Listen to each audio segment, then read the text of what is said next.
Matthew 3:17.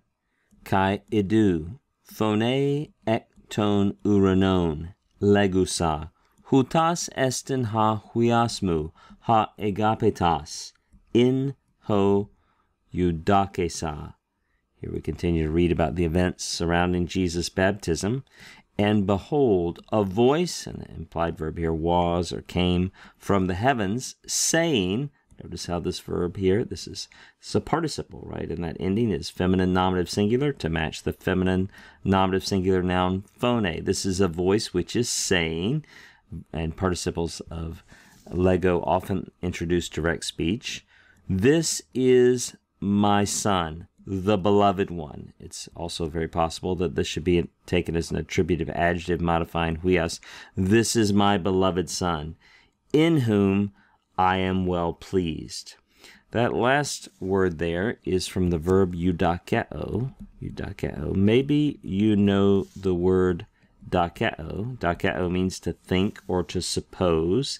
And you can see we have this little prefix on there, the u prefix, to think well of or to delight in. In fact, keep your eyes open for that u prefix, and you'll see it often has a sense of good or well. For example, you know the word euangelion. Euangelion is good news or good message. Now look at this lexical form here, and you can see that this is a contract verb, right? The last letter of the stem is an epsilon, or it could also, other contract verbs, it could be an alpha or an omicron, but it's an epsilon. And so do you see how it lengthens? It lengthens before the tense formative, as we would expect. Then you see a sigma alpha. You say, oh, I know what that is. That's an aorist active indicative, first person singular ending there. So I delight in. We're translating it in a timeless way, just based on the context. Sometimes the aorist can function that way. It's called a gnomic aorist. I think most grammarians consider this a gnomic aorist. Some also classify it as a dramatic aorist.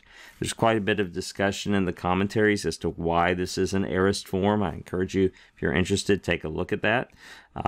You might also, and morphologically, you might wonder, hey, why is this initial letter here, why is it not lengthened? Why do we not find eudakesa like this? Why is this an epsilon? Well, sometimes you do find this form, actually.